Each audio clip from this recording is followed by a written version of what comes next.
सत्य बल राम धर्म बल राम जय बल राम सत्य बल राम धर्म बल राम बल राम शक्ति बल राम ज्ञान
आज पवित्र गम्हा पूर्णमी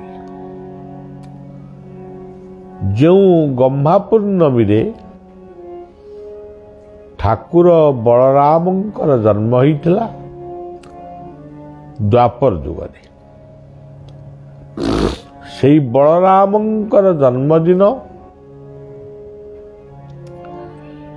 एवं सेई बलराम को दिन रे आमे आज सर्वत्र बलदेवंकर ओडिशा माटी रे जो बलभद्र भगवान जगन्नाथंकर अग्रज भाव रे पूजा पाउचंती तांकर जन्मदिन पालन हुए। सबुठारु बड़ कथा आज दिन रे ठाकुर झुलण रे झुलिबा झुलना यात्रा आरंभ हुए। ये झुलण यात्रा हुए तो गोटे 15 दिन ये झुलण यात्रा अनुष्ठित हुए। घरे घरे पिठा पना हुए। जितेबाला आममानकर प्रत्येक घरे गाई बलद माने थिले आज जदियो अछंती बलद नहांती खाली गाई सेमानक मुंडरे सिंदूर चंदन फूलमाल इत्यादि दे चकुली पिठा बा अन्यान्य भल मंद पिठा तांकु खाइबा को दिया जाए तांकु नमस्कार करा जाए। आज हूँ से पवित्र दिनटी बलराम कर जन्म ये गम्हापुर नहीं कि जे केवल आलोकित करिता नुहे आज हूँ मोर गुरुदेव श्री श्री ठाकुर निगमानंदंकर जयंती। प्रत्येक महापुरुष माने गोटे गोटे भल दिन जन्म नियंती। ठाकुर निगमानंदंकर जन्मदिन आज आम यही अनंत क्षेत्र रे पालन हुए। झुलड़ी रे ठाकुर निगमानंद झुलंती तांकर अभिषेक हुए। ତା ସହିତ ମୋର ମାନସ ଗୁରୁ ଠାକୁର ନିଗମାନନ୍ଦଙ୍କର ପ୍ରତୀକ ମୋର ମାନସ ଗୁରୁ ନାମାଚାର୍ଯ୍ୟ ବାବା ବାୟାଙ୍କୁ ମଧ୍ୟ ଝୁଲଣୀରେ ଝୁଲା ହୁଏ।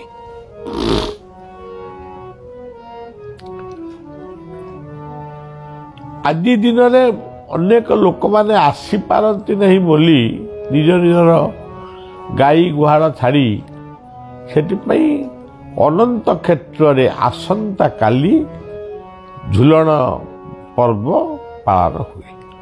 ଆଜିଠାରୁ ଅଭିଷେକ ହୁଅନ୍ତି, କାଲି ପର୍ଯ୍ୟନ୍ତ ଠାକୁରମାନେ ଝୁଲନ୍ତି।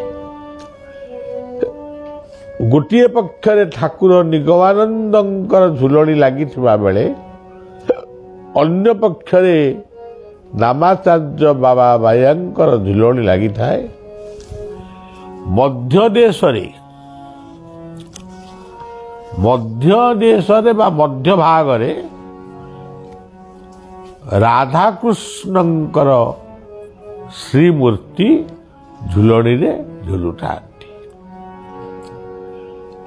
ତେବେ ଆଜି ସେହି ପବିତ୍ର ଦିନରେ ଆମେ ସେହି ବଳରାମଙ୍କର ଗୁରୁଦେବଙ୍କର ବଳଦେବଙ୍କର ରାଧାକୃଷ୍ଣଙ୍କର ପାଦରେ ଶତ ଶତ ବାର ପ୍ରଣିପାତ ଜଣେଇ ଆମେ ଗୋଟିଏ କଥା ମନେ ପକେଇବା, ସର୍ବେ ଭବନ୍ତୁ ସୁଖୀନ। ଏତିକି ଯଥେଷ୍ଟ, ଆଉ ବେଶୀ କହିବା ଦରକାର ନାହିଁ। ସର୍ବେ ଭବନ୍ତୁ ସୁଖୀନ, ସମସ୍ତେ ଭଲରେ ରୁହନ୍ତୁ।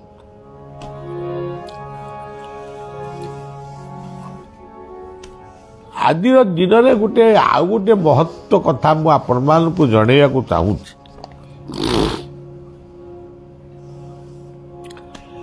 ଏଇ ପବିତ୍ର ଧାରା ଶ୍ରାବଣ ମାସରେ ସଂସ୍କୃତ ସପ୍ତାହ ପାଳନ କରାଯାଏ। ଏ 7ଟି ଦିନ ସଂସ୍କୃତ ସାହିତ୍ୟ ପାଇଁ ଇଏ 7ଟି ଦିନ ସମର୍ପିତ ହେଇଛି। ଯଥା ଅଗଷ୍ଟ 8 ତାରିଖରୁ 14 ତାରିଖ ପର୍ଯ୍ୟନ୍ତ ଇଏ ହେଉଛି ସଂସ୍କୃତ ସପ୍ତାହ ବା ସଂସ୍କୃତ ଭାଷା ପାଇଁ ଏହା ଉଦ୍ଦିଷ୍ଟ। ଏହାକୁ କୁହାଯାଏ କ'ଣ? ବିଶ୍ୱ ସଂସ୍କୃତ ଦିବସ। ଆଉ କ'ଣ କୁହାଯାଏ? ରକ୍ଷାବନ୍ଧନ ଉତ୍ସବ। ଇଏ କଥାଟା ମୁଁ କହିନେଇ। ଆଜି ଗୋଟେ ଏମିତି ଦିନ, ଭଉଣୀ ବାନ୍ଧେ ଭାଇ ହାତରେ ରାକ୍ଷୀ।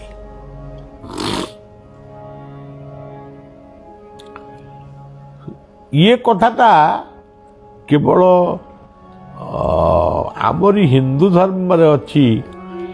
ଭାଇ ଭଉଣୀର ପବିତ୍ର ସମ୍ପର୍କ କିପରି ହେବା ଉଚିତ, ଆଜି ରାକ୍ଷୀଟିଏ ଭଉଣୀ ଭାଇ ହାତରେ ବାନ୍ଧିବ।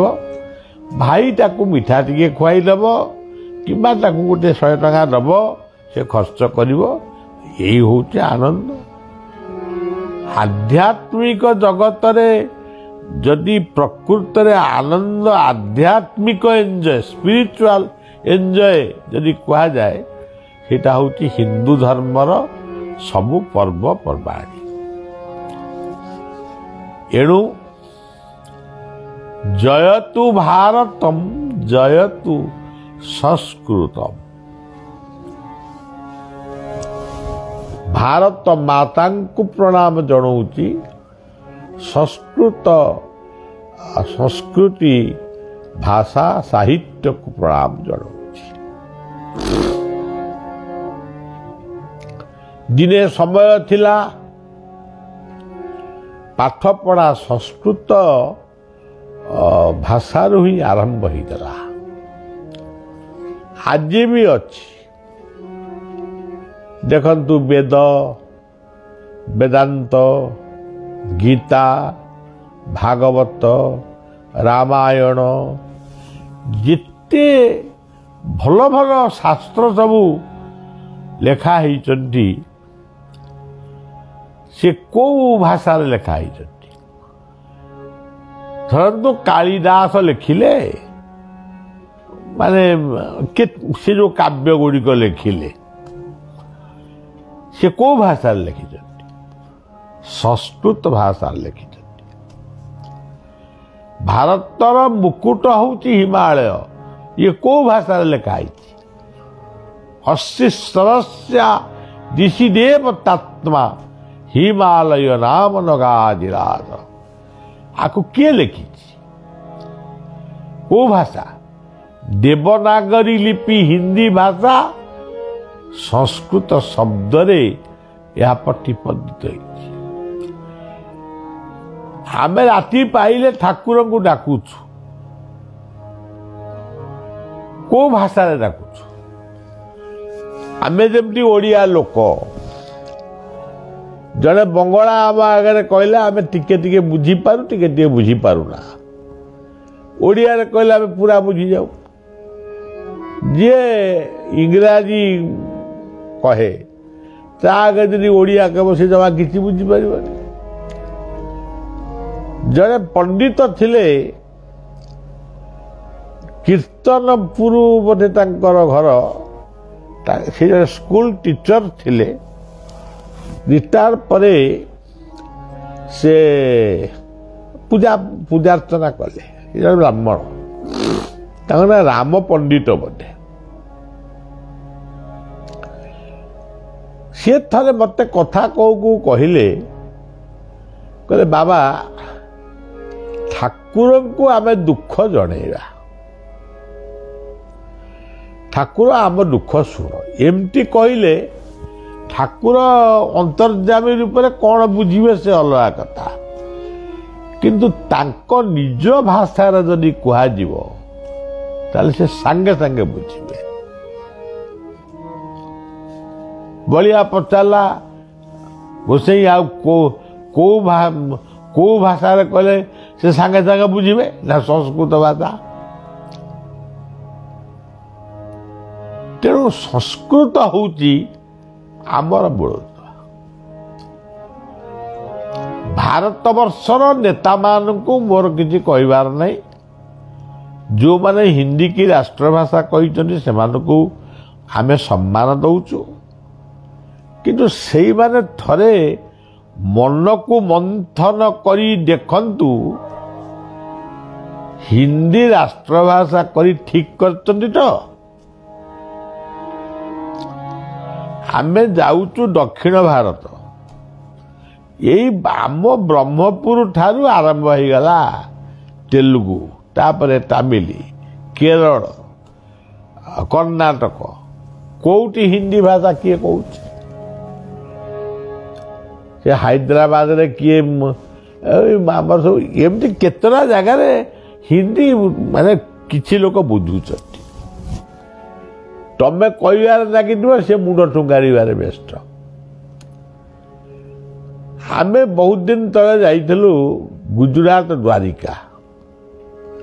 ମୋ ସାଙ୍ଗରେ ଜଣେ ଥିଲେ ନଟବର ଜେନା, ଆଜି ବି ସେ ବଞ୍ଚିଛନ୍ତି, ଏବଂ ଆଉ ଜଣେ ଧୁନ ମାଷ୍ଟ୍ର ବୋଲି ଜଣେ ଥିଲେ। ସେଠି ଆମେ ବସରେ ଯିବୁ, ରାଜକୋଟ ଆସିବୁ, କ'ଣ ଗୋଟେ ଟିକେଟ ଫିକେଟ ପାଇଁ ଆମେ ଗଲୁ। ସିଏ କହିଲେ ଗୁଜୁରାଟୀ ଭାଷାରେ କୁହନ୍ତୁ, ଆମେ ବୁଝିବୁ। ନଟ ସେ ଟିକେ କମ୍ୟୁନିଷ୍ଟ ମାଇଣ୍ଡ ପିଲା, କହିଲା ଗୁଜୁରାଟ ଭାଷାରେ ଆମେ ଓଖିଣା ଆଇଛୁ ଓଡ଼ିଶାରୁ, ଏଠି କେଉଁଠି ରହିବୁ, ଗୁଜୁରାଟୀ ସ୍କୁଲରେ ନାଁ ଲେଖେଇବୁ, ପାଠ ପଢ଼ିବୁ, ତାପରେ ତମକୁ ବୁଝେଇବୁ, ତାପରେ ଆମେ ଯିବୁ ରାଜକୋଟ। ହଏ ବାବୁ, ଗୁଜୁରାଟରେ ପରା ଯିଏ ଜନ୍ମ ନେଇଥିଲେ ମହାତ୍ମା ଗାନ୍ଧୀ, ସିଏ ପରା ହିନ୍ଦୀ ଭାଷାକୁ ରାଷ୍ଟ୍ରଭାଷା କରି ଯାଇଛନ୍ତି। ଆଉ ତମେ କ'ଣ କହୁଛ ଗୁଜୁରାଟୀ ଭାଷାରେ କୁହନ୍ତୁ? ଆପଣମାନେ ବେଙ୍ଗଲୀ ମାନଙ୍କର ମନୋବୃତ୍ତି କି ଦେଖନ୍ତୁ। ଇତି ସ୍ୱାଭିମାନ ଜାତି, ଭଲ ଗୁଣ ତାଙ୍କର। ତମେ ଯୋଉ ଭାଷାରେ କୁହ ସେ କିନ୍ତୁ ବଙ୍ଗଳା ଭାଷାରେ ତମକୁ ଉତ୍ତର ଦେବେ। ସେ ବି ହିନ୍ଦୀ ବୁଝୁଛନ୍ତି, ହିନ୍ଦୀ ବିରୋଧ କରୁନାହାନ୍ତି, କିନ୍ତୁ ତାଙ୍କ ଭାଷାକୁ ସେ ଉତ୍ତର ରଖିଛନ୍ତି। ଆମେ ଏବେ ଆମ ପ୍ରଧାନମନ୍ତ୍ରୀ, ଆମ ସଂସ୍କୃତି ମନ୍ତ୍ରୀ, ଭାରତର ସବୁ ମୁଖ୍ୟମନ୍ତ୍ରୀ ମାନଙ୍କୁ ଆମେ ଜଣେଇଛୁ, ପୁଣି ବାରମ୍ବାର 3-4 ଥର ଖଣ୍ଡେ ଜଣେଇବୁ। ସେ କ'ଣ ସେ ଜଣେଇବାଟା? ସଂସ୍କୃତ ରାଷ୍ଟ୍ର ଭାଷା ହଉ, ନ ହେଇପାରେ କିନ୍ତୁ ଆମେ ମୂଳଦୁଆ ପକେଇଦେଲୁ, ସଂସ୍କୃତ ରାଷ୍ଟ୍ର ଭାଷା ହଉ। ଇଏ ଗଲା 1। 2ରେ ଦେଶ ଦେଶ ଭିତରେ ଭାଇଚାରା ସୃଷ୍ଟି ହେବାକୁ ହେଲେ ହିନ୍ଦୀ ଆଉ ଇଂରାଜୀ ଭାଷା ବାଧ୍ୟତାମୂଳକ ହଉ। ହିନ୍ଦୀ କହିଲେ କୁମାରିକା ପର୍ଯ୍ୟନ୍ତ ଆମେ ସମସ୍ତଙ୍କ ସହିତ କଥାବାର୍ତ୍ତା ହେଇପାରିବା। ଇଂରାଜୀ କହିଲେ ବିଦେଶ ଶକ୍ତି ସହିତ ଆମେ କଥାବାର୍ତ୍ତା କରିପାରିବା, ବିଦେଶ ଦେଶ ସହିତ। ଇଏ ଗଲା ଗୋଟିଏ। 3ରେ ପ୍ରତ୍ୟେକ ରାଜ୍ୟ, ଯିଏ ଯୋଉ ରାଜ୍ୟ, ସେ ରାଜ୍ୟରେ ଯୋଉ ଭାଷା, ସେଇ ଭାଷାରେ ଅଫିସିଆଲି କାଗଜପତ୍ର କାର୍ଯ୍ୟ ଚାଲୁ। କିନ୍ତୁ ଆମେ ଗୋଟେ ଓଡ଼ିଶାର ଅଜ୍ଞାତ ପଲ୍ଲୀର ଗୋଟେ ଛୋଟିଆ ମଣିଷ ଇଏ କଥା କହିବୁ, ସେ କ'ଣ ତାଙ୍କ କାନକୁ ସବୁ ଶୁଭିବ? ଗୋଟିଏ ଗୋଟିଏ ଭାରତର ମୁଖ୍ୟମନ୍ତ୍ରୀ ମାନେ ସ୍କୁଲରୁ ହିନ୍ଦୀ କି ଉଠେଇ ଦେଇଛନ୍ତି। ଆମେ ଯାଇଥିଲୁ କେରଳ, ହିନ୍ଦୀରେ କହିଲା ବେଳକୁ ସେ କିଛି ବୁଝିଲେନି, ଆମେ ସବୁ ଇଂରାଜୀରେ କହିଲୁ, ହଉ ଟିକେ ବୁଝିଲେ। ସେମାନେ କହିଲେ ଆମକୁ ଯିଏ ଶିଖେଇଲେ ତୁମେ ହିନ୍ଦୀ କହନା, ସିଏ ତାଙ୍କ ଯାଇକି ସେଣ୍ଟରରେ ହିନ୍ଦୀ କହୁଛନ୍ତି। ଆମେ ତ ସେଇ ଅଛୁ କେରଳରେ ଆଉ। ତେଣୁ ସଂସ୍କୃତ ହେଉଛି ପ୍ରକୃତରେ ଭାଷା। ସଂସ୍କୃତ ଭାଷାର ପରିଭାଷା ହେଉଛି ଯେ ଯେଉଁ ଭାଷାରେ କୌଣସି ଅପରିଷ୍କାର ନାହିଁ, ପରିଷ୍କାର ଭାଷା, ପରିଚ୍ଛନ୍ନ ଭାଷା, ଯେଉଁ ଭାଷାରେ ଆମ ସଂସ୍କୃତି ଲେଖା ହେଇଛି। ତେଣୁ ଏ କଥାକୁ ଆପଣମାନେ ମନେ ପକାଇବା ଦରକାର ଏବଂ ସେଇଭଳି ଜୀବନ ଗଠନ କରିବା ଦରକାର। ଆମେ କଥା କହି ଠାକୁରଙ୍କ ପାଖରେ ଆଖିରୁ ଲୁହଟିଏ ଗଡ଼େଇ ରହୁଛୁ, ସେ ଯେତିକି ମାନେ ଆମକୁ ନିଜର ଭଗବାନଙ୍କ ପାଖରେ କରୁଛି, ଆମେ ଯଦି ସେଇ କଥାଟାକୁ ସଂସ୍କୃତ ଭାଷାରେ କହିବୁ, ଯେଉଁ ଶ୍ଳୋକ ମାନେ ଯୋଉ ଶ୍ଳୋକ ଆପଣ କହିବେ, ଗଣାନତ୍ୱାଂ ଗଣପତି ଗୁଂ ହବା ପ୍ରିୟାନତ୍ୱାଂ ପ୍ରିୟପତି ଗୁଂ ନିରୀନତ୍ୱାଂ ନିରୀପତି ଗୁଂ ବସୋ आहम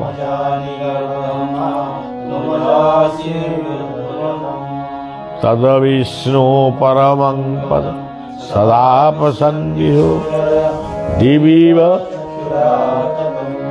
त्रयंबकं ददामि सुगन्धिं पुष्टिवर्धनम् उर्वारुकमिव बन्धनम्। ओम अम्बे अम्बिके अम्बाय नमानयति कश्चन सशस्तशोकः ओम आकृष्णेन रजसा वर्तमान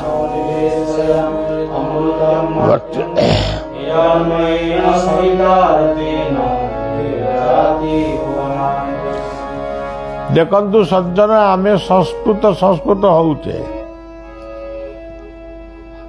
ଆମ ଓଡ଼ିଶାରେ ଆମେ ସବୁ ସଂଗ୍ରାମ କରି ସଂସ୍କୃତ ଟୋଲ କଲୁ, ସଂସ୍କୃତ କଲେଜ କଲୁ। ପିଲା ଆସିବା ପାଇଁ ରାଜି ନୁହନ୍ତି। ଯେଉଁଗୁଡ଼ାକ ଜମା କେହି କିଛି ପଢ଼ୁନାହାନ୍ତି ସେମାନଙ୍କୁ ବାପା ମା ଆଣି ବସେଇ ଦେଉଛନ୍ତି। ଆଉ ଯାଉ ସେ ବି ଗୋଟେ ପ୍ରକାର ଚାଲିଥିଲା।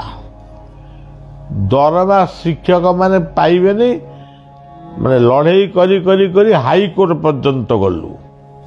ହାଇକୋର୍ଟରେ ବି ଡିଗ୍ରୀ ହେଇଗଲା, ତଥାପି ସରକାର ଶୁଣୁନାହାନ୍ତି।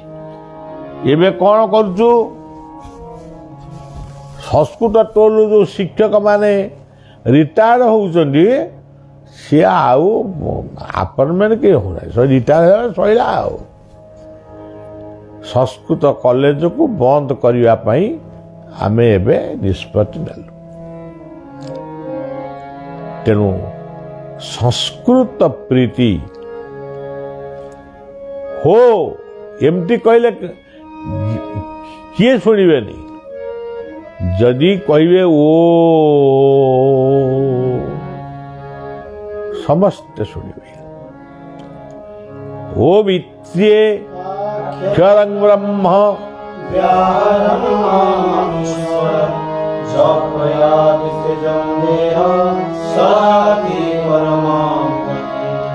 ମୋର ସାନ ଭାଇର ଗୋଟିଏ ପୁଅ, ସାନ ଭାଇର ସାନ ପୁଅ, ସେ ଗୋଟେ ତାର ବାପା ଯେତେବେଳେ ମାନେ ଚାଲିଗଲେ ସେତେବେଳେ ତା ପାଠପଢ଼ା ଦାୟିତ୍ୱଟା ଟିକେ ବଳିଆ ଉପରେ ପଡ଼ିଲା। ତେଣୁ ଭାବିଲି ଏ ପିଲାଟାକୁ ଯେ ସମସ୍ତେ ଇଂରାଜୀ କହୁଛନ୍ତି, ଇଏ କରୁଛନ୍ତି, ଇଏ ପୁରୀ ଯାଉ, ପୁରୀରେ ସଂସ୍କୃତ ଶିଖୁ। ଯାଉ ସେ ସଂସ୍କୃତ ଶିକ୍ଷକଟିଏ ହେଇଛି, ଭଲ ଶିକ୍ଷକଟିଏ ହେଇଛି ଏବଂ ସେ ଆଜନ୍ମ ବ୍ରହ୍ମଚାରୀ ଭାବରେ ଜୀବନ ଯାପନ କରୁଛି। ସେ ବିବାହ ଶାଦୀ ହେବା ଏସବୁ ଚକ୍କର ଭିତରେ ସେ ନାହିଁ। ତାକୁ ଯିଏ ଯେତେ ବୁଝେଇଲେ ବି ସେ ମନା କଲା। ହଉ ଠିକ୍ ଅଛି, ଯିଏ ବାହା ହେଇକିରି କିଏ ସ୍ୱର୍ଗକୁ ଗଲେଣି ସେ ବାହା ରହୁ, ତାର ସେ ସମାଜର କାମ କରୁଛି। ତେବେ ସଜ୍ଜନ ସିଏ ହିଁ ମୋତେ, ମୁଁ ତାକୁ ମୋର ସ୍ନେହପୂର୍ଣ୍ଣ ଶୁଭେଚ୍ଛା ରହୁଛି। ଭଲ ମଣିଷଟିଏ ସେ ହଉ, ଚରିତ୍ରବାନ ମଣିଷ ହଉ, ପରୋପକାରୀ ହଉ, ସଂସ୍କୃତର ପ୍ରଚାର ପ୍ରସାର କରୁ। ଇଏ କଥାଟି ମୁଁ ତାକୁ କହୁଛି। ସେ ମୋତେ କାଲି ରାତିରେ ହଠାତ୍ ଫୋନ୍ କଲା। ଆଉ ମୁଁ କାହିଁକି ଫୋନ୍ କରିଛି, କ'ଣ ଦେହ ମୁଣ୍ଡ ଖରାପ ହେଲା କି କ'ଣ କଲା? ତା ମାଆକୁ ସେ ତା ପାଖରେ ରଖିଛି। ମା ପୁଅ ଦୁଇ ଜଣ ଯାକ ଅଛନ୍ତି ସେଠି। ଆମର ଯେଉଁ ସଂଘ ଗଢ଼ି ଉଠିଛି ସେ ସଂଘରେ ସେ ମଧ୍ୟ ଜଣେ ସଭ୍ୟ। ଯାହା ହଉ, ସେ କହିଲା ବାବା କାଲି ସଂସ୍କୃତ ସପ୍ତାହ ଆରମ୍ଭ। ସଂସ୍କୃତ ଆପଣମାନେ ଯଦି ସଂସ୍କୃତର ବିଷୟରେ ପଦେ ଅଧେ କହିବେ ତାହେଲେ ସେ କଥାଟା ଅନ୍ତତଃ ଲୋକଙ୍କ ପାଖରେ ପହଞ୍ଚିବ। ଆମେ ଯେତେ କହିଲେ ବି ସେ କଥାକୁ ଏତେ କର୍ଣ୍ଣପାତ ହେବନି। ବର୍ତ୍ତମାନ ସଂସ୍କୃତର ଭଲ ପ୍ରଚାର ଚାଲିଛି, ଆପଣ ଟିକେ ସଂସ୍କୃତ ବିଷୟରେ କୁହନ୍ତୁ। ତାପରେ ମୋର ମନେ ପଡ଼ିଲା, ମୁଁ କହିଲି ଆଚ୍ଛା ତାହେଲେ ଠିକ୍ ଅଛି, କାଲି କହିବି। ଏଇଟା ଭଲ କଥାଟା କାହିଁ କହିବାନି। ତେଣୁ ଏଇ ଭଲ ମଣିଷ ହୁଅ ଆମେ କହୁଛୁ ଓଡ଼ିଆରେ, ବେଙ୍ଗଲରେ କହୁଛୁ ভাল মানুষ, ଇଏ ବଙ୍ଗଳାରେ ଆଚ୍ଛା ଇନସାନ ହୋ, ଇଏ ହିନ୍ଦୀରେ ଡୁ ମାନେ ଭଲ ହୁଅ, ବି ଗୁଡ୍ ଇଂରାଜୀରେ, କିନ୍ତୁ ସଂସ୍କୃତରେ ସୁମନୋର୍ଭବ, ଭଲ ମଣିଷ ହୁଅ। ହଉ ସଜ୍ଜନ, ସ୍ୱାଧୀନତାର ଦିବସଟି ଆସୁଛି 15 ତାରିଖରେ।